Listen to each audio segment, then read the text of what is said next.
You are listening to WCAT Radio, your station for quality Catholic programming. Your selected program will begin right after a word from our sponsor, GroupM7.com, a web design and hosting company.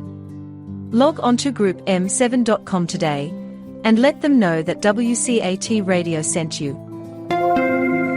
You know, my finest childhood memories was the Saturday morning movies for about 4 bits each. My brother and I could split a Coke and a big box of popcorn and watch movies about Tarzan, Jane, and their Amazon River adventures. Well, maybe that's where Jeff Bezos took his name. His Amazon.com is now the largest online retailer in the world. I'm Michael Mahfood with Group M7, the oldest and largest website design firm in East Texas. And here's my point, and as usual, it's a good one. If your website is modern and up-to-date, mobile and search engine friendly, it matters not whether you sell a product or provide information about your goods and services, your sales justifiably will increase just like theirs. The world uses the internet. We can improve your website and your email. Look at our giant portfolio at GroupM7.com. Since 1995, there's only one web and there's only one group, and it's us. It's Group M7.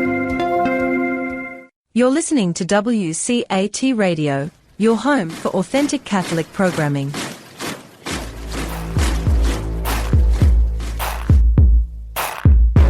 Okay, everybody, welcome back to PolyPat's Paradigm for a very special episode today. I am joined once again by my co-host, Eric. And Eric, why don't I let you kick this one off, because this is sort of in your wheelhouse, my friend. Yes, well, I'm really excited to welcome Adam Bartlett, the founder and CEO of Source and Summit, to our podcast today. And I'm kind of laughing to myself, Pat, because Adam is actually my boss. Like, I work with Adam at Source and Summit, and so it's really fun to have him here today.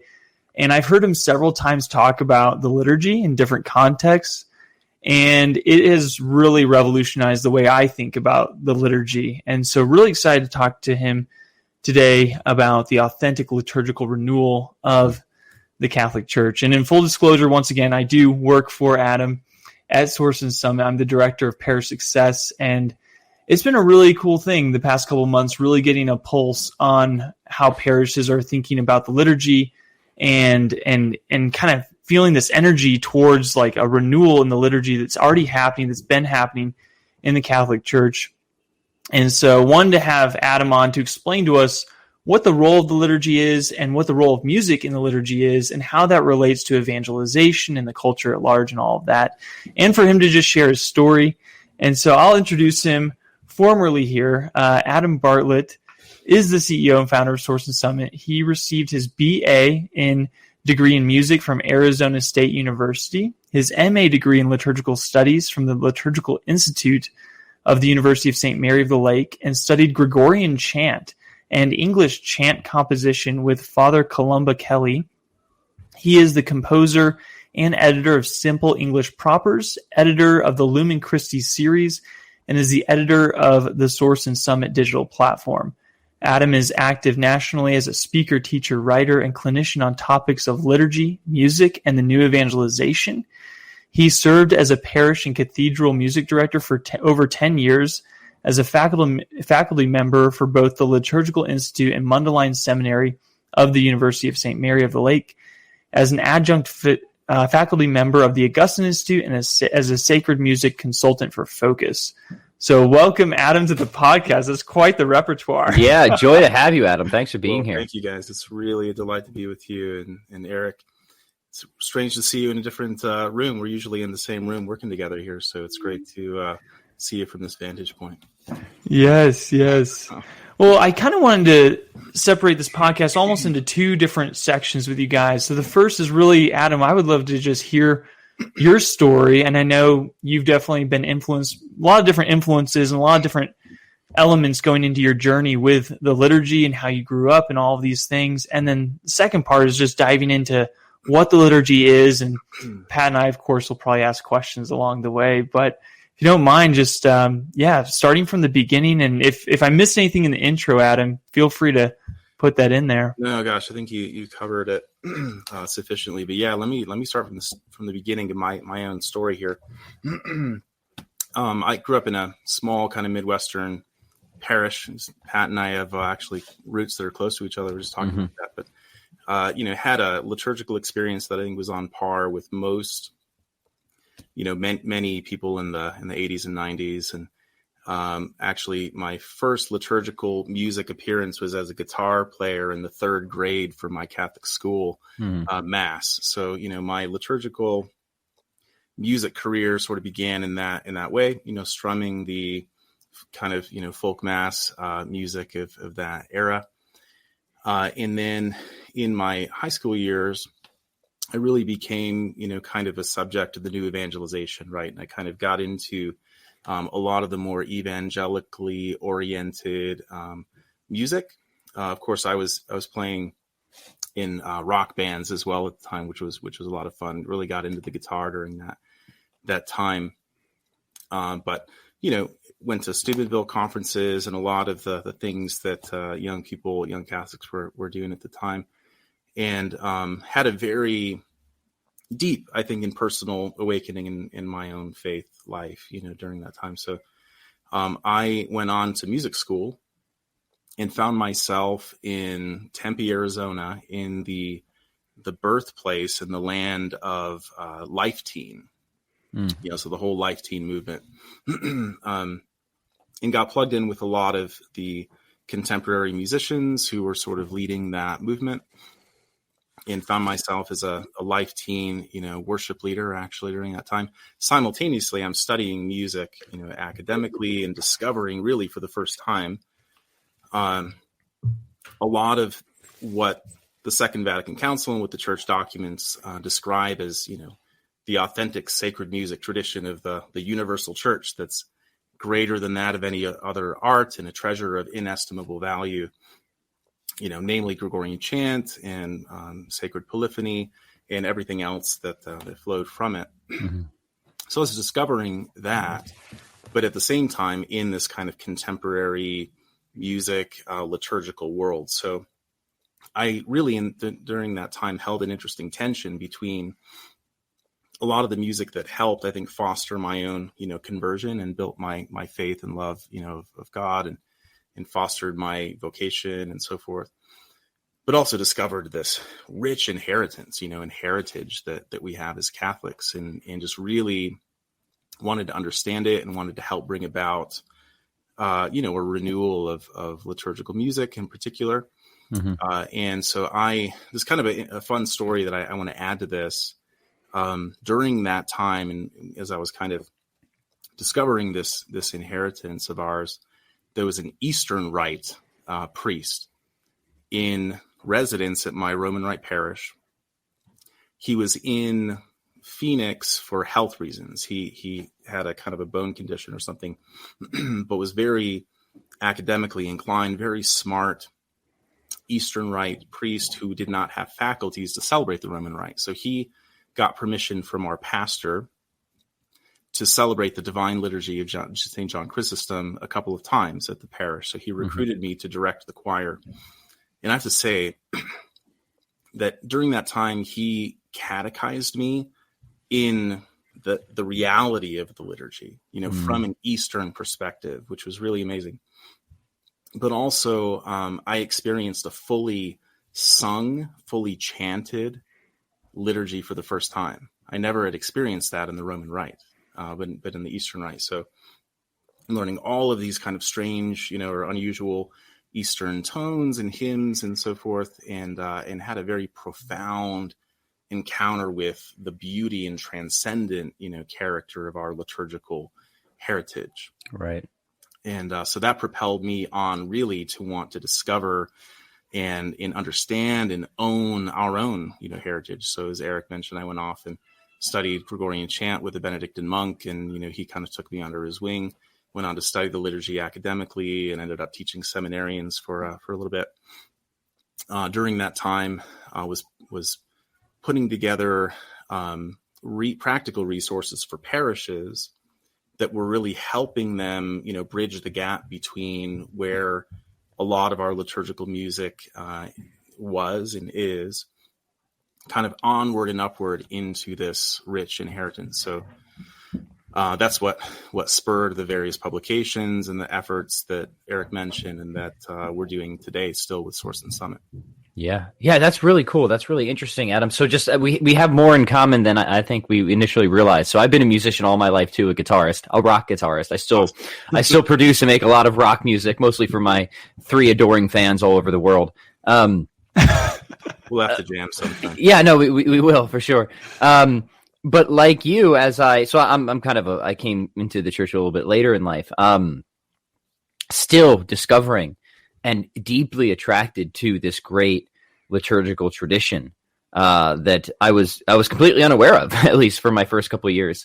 As I was entering the church. So, yeah, just very exciting. Looking forward to seeing how this conversation develops. I mean, just personally, the parish that we go to, they do both the new and old mass. And one of the things that attracted me very much about the extraordinary form is how beautiful the music is there.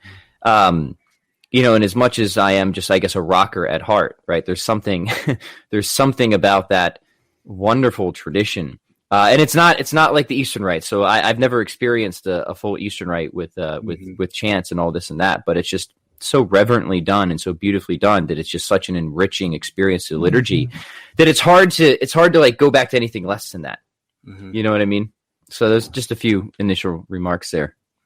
Absolutely. Yeah, and from my vantage point, I grew up Protestant, as everyone on the show probably knows by now. And that was actually one of the first things I did notice. Unfortunately, when I became Catholic I went to a parish that the music just was pretty subpar, and it was like a lot of things from like the 60s and 70s, and it just like I just didn't know what was going on. But when I would go to a parish, like I went to the Austin Cathedral one time early on and was blown away by the majesty, the transcendence. And it was like the choir was in this loft. It was like angelic voices in the heavens. And it was just like, wow, like, I mean, I love the Mass regardless of how everything happens. But man, when you have the music that like joins and like everything, it just gets magnified. Your experience at Mass of like, okay, I really am in the presence of God. And that's really cool. And when I moved out to Denver last year, I joined a parish called Holy Name. And once again, I had that encounter where it was just so beautiful and the music was amazing. And we had these little booklets and I could follow along really easily. We were doing the entrance chant, all the different antiphons and in the Mass and everything that was just a beautiful, beautiful liturgy. And come to find out, Adam was behind a lot of that. Like he trained our music director. They were already a parish of Source and Summit. They were using our materials and everything. And I was like, wow, you've been behind this thing this whole time. And so that was really cool. And it really makes a difference. Like even just this past Sunday, Pat, like it just dawned on me how important these entrance antiphons and all the different parts of the Mass that the church says we need to do and to sing them is just so important because it actually makes the whole message come alive. So instead of just hearing the message from the gospel and the homily, you're hearing it from all angles, all the different music. And it was like, okay, Jesus is the vine. We are the branches. I need to abide in him. And that was like stamped into my very being through the music. Actually. So anyway, that was a tangent, but Adam, please take it away. Yeah. Well, what this brings up for me a little bit as well is, it brings to mind is my work with Focus, the Fellowship of Catholic University Students here in Denver over the last 5 or 6 years. So I connected with them kind of as a consultant. They had an interest, I think, in trying to deepen, their understanding, early in the morning here in Denver, trying to deepen their experience and understanding of music in the liturgy. And so we had a lot of conversations, and they invited me to come and conduct a sacred music choir at their Seek conference, the national conference, Seek and SLS, which I've been doing now for 6 years. And I think that a lot of folks within Focus, who of course are out on college campuses and around the country and around the world doing in the trenches evangelization, right? Hold that tension between music that has probably been an instrumental part of their own conversion and their own faith and their own devotional prayer, right? And music in the liturgy that when they, go to their mass at the Newman Center, the same kind of music maybe isn't having the same kind of impact in a liturgical context as it does in the other non-liturgical contexts, like adoration. At Focus, there's this night of adoration is very, very powerful. It's a non-liturgical event, right? And it's a devotional event, and there's music that serves that really well. Something that I've heard from a lot of Focus missionaries in response to this conversation is that they say, the most difficult thing for us when we're discipling someone and they say, I want to give my life to Christ. I want to do this. I want to follow Christ. This most difficult moment for them is bringing them to Mass. Because I think that they're sold on Jesus. They're sold on the gospel. They're living and dedicating their life to following him.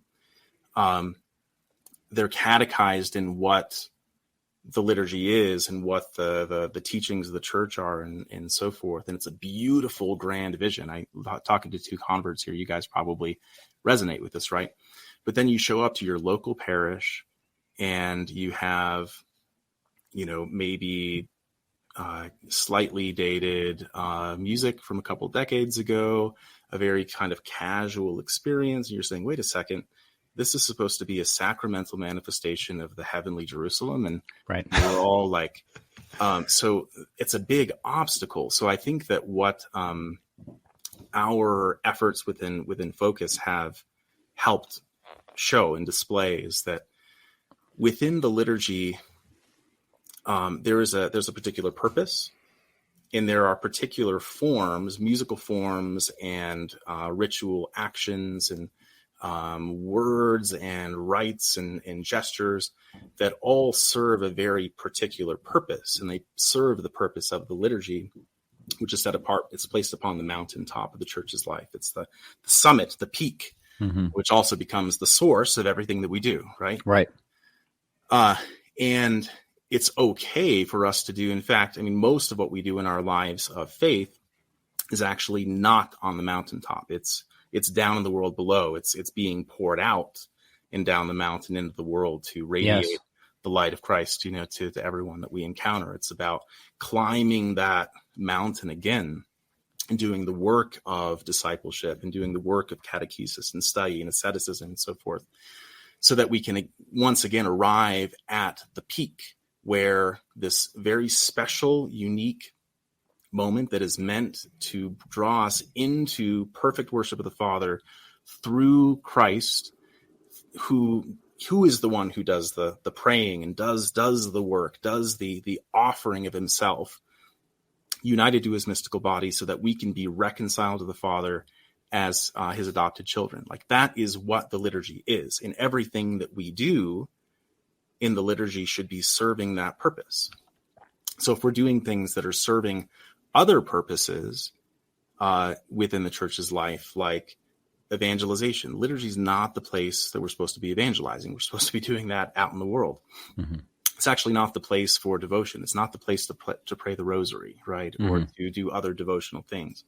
It's actually not the place to display our culture, or whatever, worldly culture that we are in. It's not a platform for cultural display, right? It's a place for heaven and earth to unite, and for us to be drawn up into something that takes us outside of this world and into the reality of heaven. So anyway, all that is to say that that I think that the work with Focus, I think what a lot of parishes, a lot of Catholics are realizing right now is that, it's particularly younger people. I think we're probably all millennials here in this conversation, but our generation in particular is desiring an authentic encounter with the divine and living God, right, in the liturgy, and want it to be everything that it can be. Yeah, well, you've identified a really important problem, Adam, and it's one that's a little uncomfortable to talk about, but I think it is important. Is that, and certainly in my conversations with many people who've become interested into Catholicism or who even have, like they're ready, like they're there, and that is this worry that I have of how their first Mass experience is going to be. Yeah. Right. But that's not how it should be. At least that's definitely not how we should want it to be. Like, rather, we wish that we could send somebody to their first Mass, and they're going to experience such beauty. And they're going to kind of be enveloped in this transcendence that you speak of, that itself will be a great invitation rather than a barrier. And I think, unfortunately, and certainly this was the case, even with myself, is that like you study the Catholic faith, you come to see, this seems right, this seems true, and then something doesn't quite meet your expectations, right? And I think that's what you're identifying. Now, again, with the right understanding, you overcome that. You realize, okay, right, the singer's off key here and there, and right.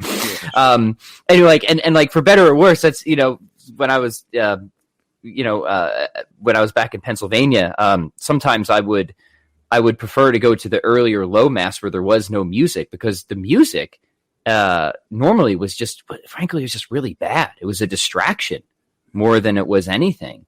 So, which is a shame, because I love music, right? And like, we're physical beings, right? That's the wonderful thing about Catholicism is because it's God's church. It understands philosophical anthropology, right? This is why we have the smells and the bells, right? We incorporate who we are into the liturgy.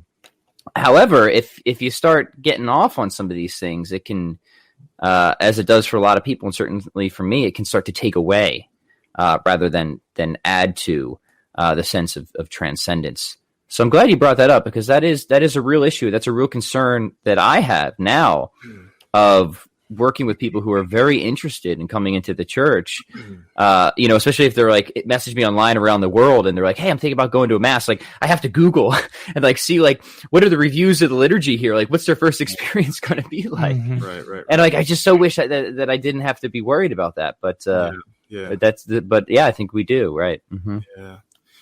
Yeah. Well, there's a lot there. I wanted to comment too, just on our conversation about like the extraordinary form, or the old rite, as you called it. Some people call it the traditional Latin Mass, versus the rite that was promulgated after the Second Vatican Council, right? Mm-hmm. Which actually the Church doesn't call them different rites, because we're a Roman rite. There's one rite, but there are two different forms. There's the ordinary form, which we would call some people call it the Novus Ordo, or the what you would find in many parishes. And we have the extraordinary form, celebrated according to the Missal of 1962. And I know that there's a very, very strong attraction with a lot of young people today, and as they're discovering the extraordinary form. I love the extraordinary form myself. I mean, I've also studied, a fair amount of Latin. I've studied Gregorian chant, and I can participate in that form of the liturgy relatively fruitfully. Mm-hmm. There are a lot of people who I think are just discovering it as this very other worldly, what's the saying? Keep church weird. That was a kind of a thing, kind of a meme. Like, it's weird. It's unusual. Yeah, you step into another world. Mm-hmm. Yeah, and because of that, it's attractive. And that's a big contrast with the way that a lot of our experiences of liturgy are. Now, this is the thing. I'd like to tie this back to my experience with Focus. There, I think at the last seek that we had actually people, together in one place, was 17,000 young people from, around the country. And a lot of them are just sort of being initiated, in the early phases of their faith and so forth. And I just try to picture what would happen if we tried to celebrate an extraordinary form at Seek. On the one hand, probably a lot of people would have that encounter, but on the other hand, it's so far removed that there's a lot of catechesis, there's a lot of initiation to help people, actually participate in the liturgy fruitfully. and derive from it the graces that they're there for, and to worship God authentically through that form. I'm not saying it's impossible. It certainly is. But I think one of the challenges that I'm trying to confront, is how do we bring the majority of our parishes, moving upward into the heights of liturgical renewal and of the liturgy. And I think that for most parishes, a wholesale switch to the extraordinary form probably wouldn't be possible, right? Mm-hmm. And there are some people who would say, well, that's what we need to drive for. We need to make that happen. Even if, the church one day said, you know what, we're going to make the extraordinary form now the ordinary form, I would say, amen. Like, let's do this. However, getting us to that point would be a very, very difficult, task, because this is the next point that I want to make, is that, what is authentic liturgical renewal? I think there's a lot of confusion on that point. Mm-hmm. I think there's some people who are saying, well, there are challenges that we find in the liturgy. The millennial exodus is probably in large part not only the bad, poor catechesis and watering down the faith, but also watering down the liturgy, right? And and the young people are actually leaving the church when they were supposed to be. This was supposed to be attracting, everyone. Did we make a mistake? Do we need to go back, right? So there are some that hold that opinion, right? But at the end of the day, this is not something that we can do. It's something that the church would do. So we receive what the church gives us, and we work within that. But what is it? What is the goal? In our time, right? I think authentic liturgical renewal is about, in the words of the Second Vatican Council, that took its basis in 100 years of a movement, a theological pastoral movement called the liturgical movement, dating back to the mid 19th century at a monastery in Solesmes. And, this movement that is trying to draw the church into the heart of what the liturgy is. The Second Vatican Council really kind of encapsulated that and said that,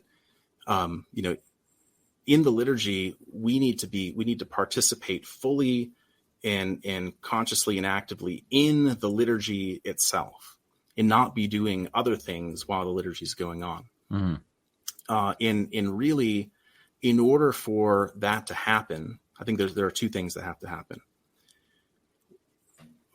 We're talking about sacramentality, right, in the church, that through sensible things, we can participate in invisible realities that transcend us. So we need to help people to move from the sign to the signified, and not merely stop at their perception of the sign, right? And I think that a lot of times right now, that's what happened. We say, okay, so what happens? I like this, and you like that, and this reminds me of mean nuns in my early Catholic school experience or something, or this makes me think of a golden age of yore that I'm kind of longing for, and we're stopping at the sign, and we're not moving into the reality, which ultimately is Christ himself. It's grace. It's divine life. It's Christ's action of reconciling us back to the Father through the perfect act of worship, right? And all of the content that makes that happen. So we need to move from the sign to the signified. We can't just stop with, a perception of the sign. Mm-hmm. But then secondly, and this is kind of the important piece, is that the signs themselves have to be clear, right? And I think that's one of the problems that we're identifying right now, is that the signs themselves are actually pointing us in directions other than that reality that the liturgy is, making manifest to us. So I think all authentic liturgical renewal is twofold. It's about making the signs clear. It's about making them radiant. In Thomas Aquinas's description of beauty, right? This is the radiance of truth. If something is beautiful, it reveals its ontological nature, right, to us. And in the liturgy, the signs have to do that. But then beyond getting the signs right, according to the liturgical books and the norms and all of that, we have to ourselves, and we need to help others perceive the sign correctly and pass through the sign and participate in its reality. And that is called active participation. So that is all to say that,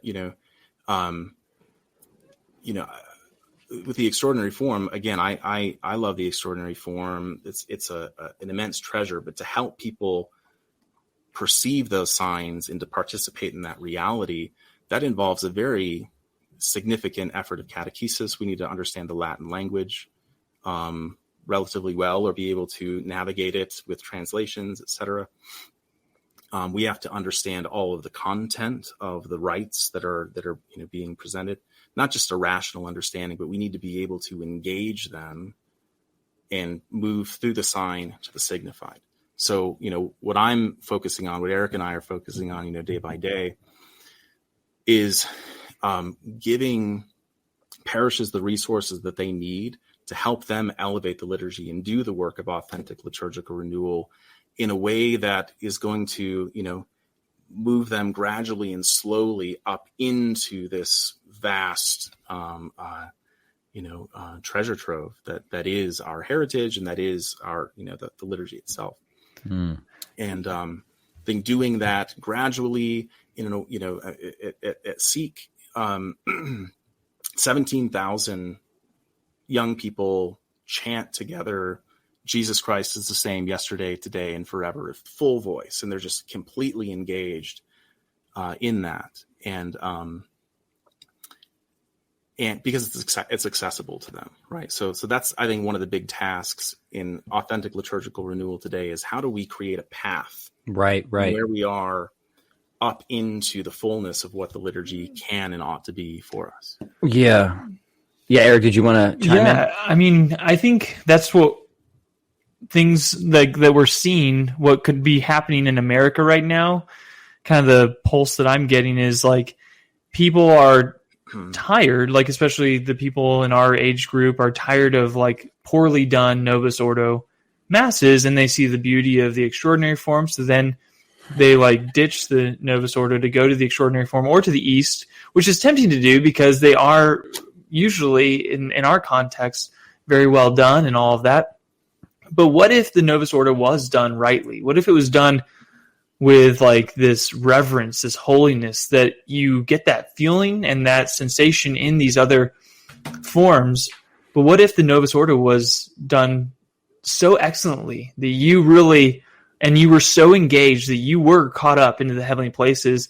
And I think that's what's been amazing about being at my parish in Denver, is that is exactly what it is. And I'm able to enter into that way better than when I go to like an extraordinary form mass, because I don't know Latin. And I'm sure I could learn a lot over the next several years and really participate in the extraordinary form. But is the universal church going to go back in that direction? Probably not anytime soon, like Adam was pointing out. So in the meantime, like, what would happen if the Novus Ordo was done the way that the Second Vatican Council wanted us to celebrate it and to experience that? I think what we would see is that people wouldn't just long to celebrate Mass outside of it, and then also people wouldn't just leave the church if they were properly catechized and were experiencing the presence of Christ in that real way. Through the liturgy there. I mean, so those are some of my thoughts, and I think that's very important. And that's something that, Adam and I are working towards, is like, how can we elevate the liturgy in our parishes? And what's cool is going to a parish that is actually like doing that. That's kind of was like a pilot for Adam to test like his way of his like framework. And It's amazing to experience a liturgy, Novus Ordo liturgy, that's like actually very reverent and catches you up in the heavenly places. Mm-hmm. Yeah, I think, and you're certainly right, Adam, that when I go to, pretty much any of the other local parishes around here to a new Mass, I mean, sadly, where they aren't very well done, the pews are pretty empty, and the occupants of those pews are of a certain age, let's say, right? And generally not in our generation, at least not heavily. I then go to the extraordinary form, and the pews are packed. with families that usually take up the entire pew, right? Like one family takes up the entire pew. So there is this great attractiveness of the certainly of the extraordinary form to younger people. And the reason I think it is because, especially for people who are really seriously converts, especially, right? This is definitely true. I think there's an obvious reason why converts kind of flock to the old Mass, because they've made this great study and they want nothing less than the fullness, right? They want everything that they can possibly get out of the liturgy, and they feel like they aren't getting it at a lot of these at the new Mass a lot of the time. However, you're certainly right, is that there could be and is, on the other hand, a certain accessibility issue. And I think that's probably where people would have identified one of the greatest practical failures of the new Mass, is that, okay, it certainly did make things more accessible, but at the same time, it made them far less clear, far less profound, far more confusing at times. So accessible, but the signs in a certain way were also distorted, right? So like you have more initial accessibility, but then what are we actually pointing at, right? Where on the other hand, with the Latin Mass, is like you have less initial accessibility. Once you kind of like break through the language barriers and stuff like that, the signs are much more profound. Mm-hmm. So it sounds like to me, which seems absolutely right, is like, can we find that middle ground, right? Where we have greater initial accessibility, but still the profundity and the clarity that we need to really bring the Mass and the liturgy back up to where we want it to be. Mm-hmm. Yeah. I often think, what would have, how would the Second Vatican Council have been implemented if it maybe, happened 20 or 30 years before the 1960s, right? Like one of the kind of the unfortunate elements of this ecumenical council, right, is that it happened during a time of tremendous global cultural revolution. Upheaval, right. Yeah. Upheaval all over the place. And I think that for a lot of Catholics who are, reading and receiving principles that are, very authentic, and the church has been working on for centuries, actually. Mm-hmm. I mean, for example, the Council of Trent discussed the use of the vernacular in the liturgy.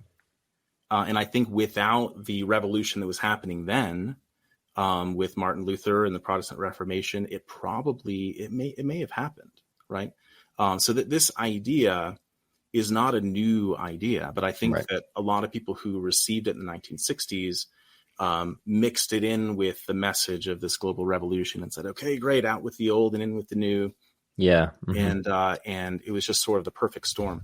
So I think that another opportunity that we have right now is that, people like ourselves, the younger generation who did not live through that time, we've lived with the results of it, right? We've lived with with its fruits, for better or for worse, right? And a lot of times there's a lot of consequence that has come from the decisions of our parents and our grandparents that we have to bear, right? We could talk about that in a different podcast. I think it's really fascinating. And I think an opportunity is to look, again, at what the Second Vatican Council and the whole of the church's teaching actually says. So if we do what it actually says, it's all there. It really is. And I think that a lot of the pastoral and, tools that the revised rite of Mass has given us, if used well, are very helpful. I mean, the vernacular can be very helpful, right? I think that if, sometimes it's said that if the ordinary form was celebrated exactly according to the prescriptions of the liturgical books, it would be in Latin, it would have Gregorian chant and polyphony, it would be ad orientem. Probably the lay observer would not be able to distinguish it from the extraordinary form. Mm-hmm. So a real opportunity in this movement of authentic liturgical renewal is, to go back to the sources and to, to try to receive them faithfully and to celebrate them faithfully. But I do want to say this as well, is that, I mean, we often have a bit of a caricatured view, I think, of what, how the extraordinary form was celebrated in the average parish before the Second Vatican Council. I mean, it was not the pontifical high mass, every Sunday, with an amazing choir and so forth. I mean, this is every parish was doing this. So the low mass was the norm.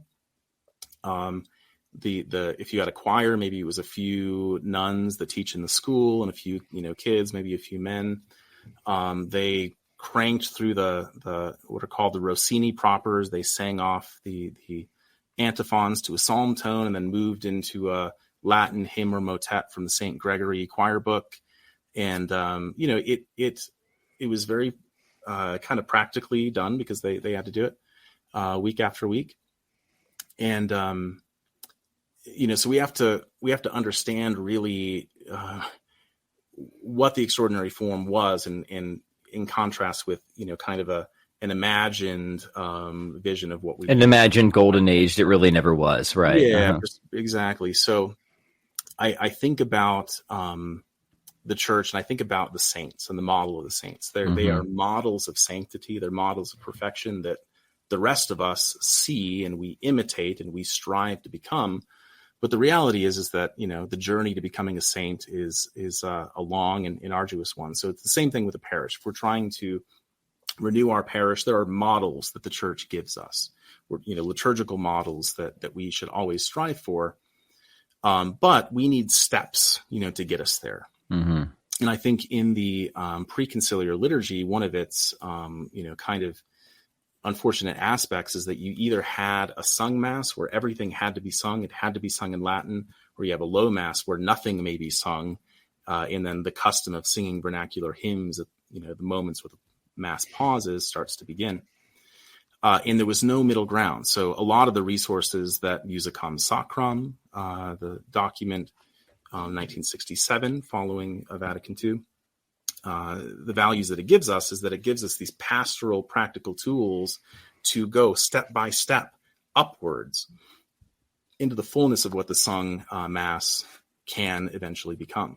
So I think those are unbelievable resources that are still untapped. And, we're just trying to help provide that catechesis and very significantly provide the tools and the resources to help parishes do it. Well, tell us more about that. So for those of people who've been listening to this, and I can't imagine anybody would be anything but excited about these prospects, right? Like, who doesn't want a beautiful liturgy? Tell us about Source and Summit. Tell us about some of these resources you have to offer and where people can go to find out more and take advantage of it. Awesome. Yeah. So Source and Summit at sourceandsummit.com is a rebrand and expansion of Illuminare Publications that I founded in 2011. So Illuminare Publications published the Lumen Christi Missal and Hymnal and Simple Gradual and various other support resources. Throughout the entire time of building up Illuminare, I had a vision of building a digital platform for liturgical preparation and renewal on the parish level.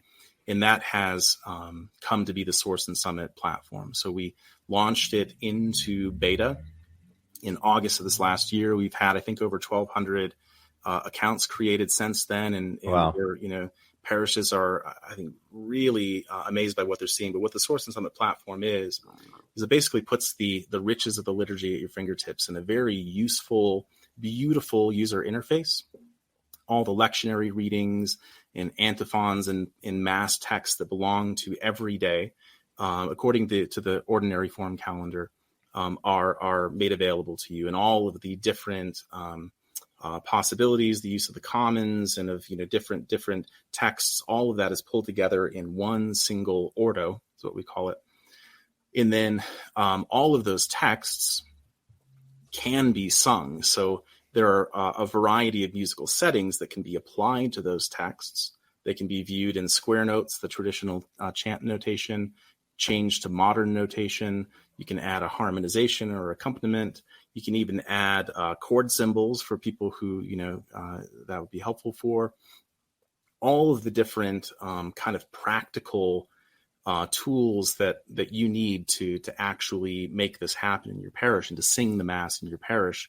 This tool just puts in front of you and you can click and tap through it in minutes to prepare a sung liturgy. But we also have a library, an ever-growing library of hymns that are, kind of the core repertoire of time tested hymns that are appropriate for liturgical use and have Catholic theology that are available in the platform as well, in addition to hundreds of hymns from the Liturgy of the Hours. And I'm talking about the hymns of St. Ambrose and Bernard of Clairvaux, Gregory the Great, that are just unbelievable. They're given to us by the church. They belong to the liturgy itself. So we have all of that content. And then once you put this together, you can export a PDF music packet for your choir. You can share it digitally. You can put together a participation aid or a worship aid that you can share digitally, or you can export and assemble and print for your congregation.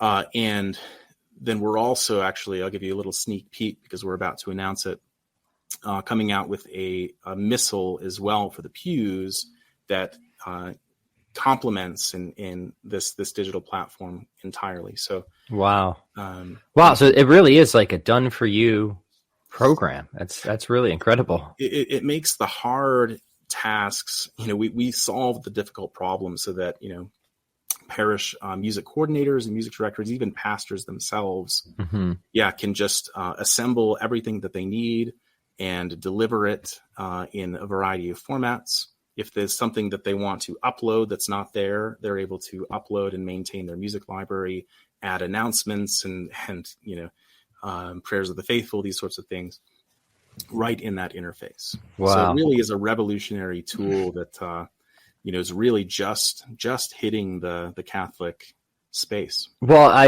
really appreciate you taking the time to come on here and share all this with us. Adam, Eric, I know you're sort of on the ground floor of this now, working with this. Is there anything else about this that you would want people to know or encourage them to look into? Yeah. Yeah, I mean, I think if there's someone out there listening who is a priest or a music director or works at the parish in any way, feel free to contact me, contact us at support@sourceandsummit.com. And I'd be happy to do a free demo, like a walkthrough of the platform.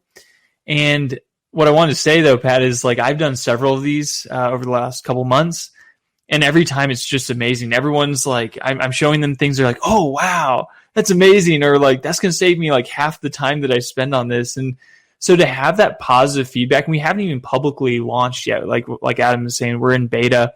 We're just working with a lot of parishes we were already familiar with. And so this summer we're launching into the larger Catholic space in America. And it's just really exciting because like the team has done such a great job developing this tool. And so it makes my job really fun and easy. And I think what's cool too is talking with these music directors and these different priests that are longing to move their parish in this authentic liturgical renewal direction, right? And now they're being equipped with a practical resource to do it. And we're in such a weird time as a civilization with COVID this past year where, some dioceses, they didn't allow any singing or choirs, but they could do chant. And so we're in a very pivotal time where now is such a disruption in the market, whereas before maybe people were content with the 60s and 70s folk music and just continuing how they were, but now there's been a disruption. And so we're like filling that void with the renewal, like the authentic liturgical renewal and like a practical resource to foster that and to accompany it. Like it's not our renewal, it's the Holy Spirit's that's already been given to us by the church. And so it's been really cool to work for Source and Summit and to have these conversations and kind of start getting a pulse, like I've been saying, on this authentic liturgical renewal and just the excitement that is there and just the hunger for like, yes, like now is the time to like go for it. Yeah, the hunger is there. The excitement is there. So really, really good stuff. Adam, do you have any final things that you want to leave our listeners or viewers with? Well, I think the last thing I would say, just to build off of what Eric said, is that, we named this apostolate Source and Summit in a very intentional way. That the liturgy, the church says, sits upon the mountaintop, and it's the height of all that we do as Catholics, but it's also the font of everything that we do. So I think that in this time, in this COVID recovery period that we're all entering into, I would just encourage and invite, anyone who works with the liturgy, any priests, any musicians, just to consider the way that we celebrate the liturgy affects everything. The ancient phrase the church uses is lex orandi, lex credendi. If we're entering a time of renewal, I would like to propose that if we don't focus on worshiping God well and beautifully and effectively, it will have an impact on everything else that we do. So the opportunity that Eric says is great, and the new evangelization we believe and we propose and we present to you from the church is in some ways dependent upon and at least partnered with the authentic renewal of the liturgy. The two cannot be separated, and so now is an immense opportunity in this period of renewal that lies ahead to get to the source, get to the heart from which all things should and will flow. Beautiful. Absolutely fantastic. So sourceandsummit.com. That's right. Going to encourage everybody to check that out. I'm going to be certainly recommending it to everybody that I possibly can. And I want to thank you both for this absolutely fascinating conversation. So listeners, thank you for tuning in, and we will catch you on the next episode.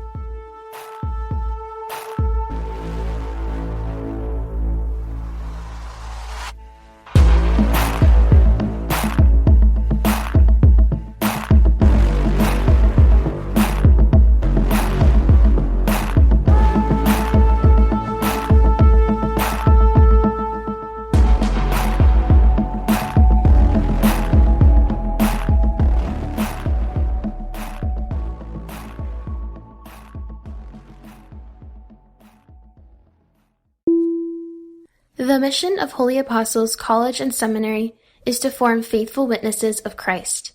Year after year, the prestigious Newman Guide has recommended Holy Apostles for our academic excellence and steadfast fidelity to the magisterial teachings of the Catholic Church.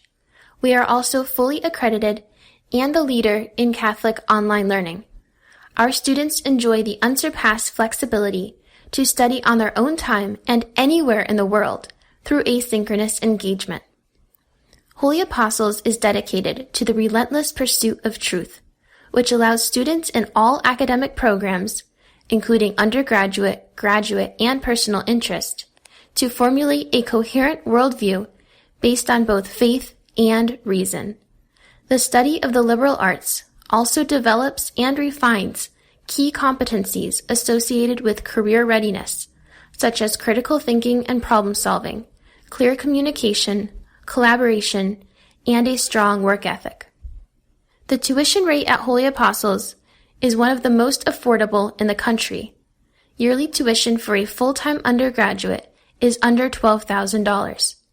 Students at Holy Apostles can graduate with minimal or even no college debt, which enables them to live out their calling as faithful witnesses of Christ without heavy financial burdens holding them back.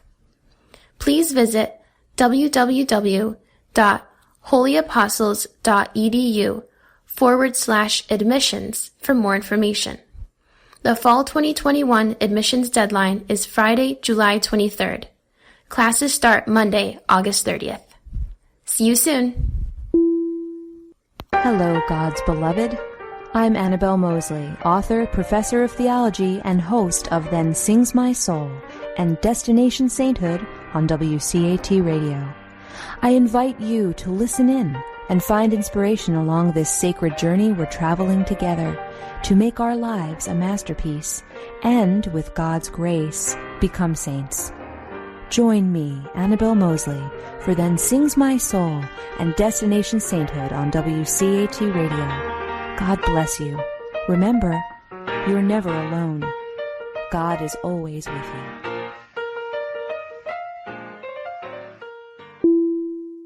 Thank you for listening to a production of WCAT Radio. Please join us in our mission of evangelization. And don't forget, love lifts up when knowledge takes flight.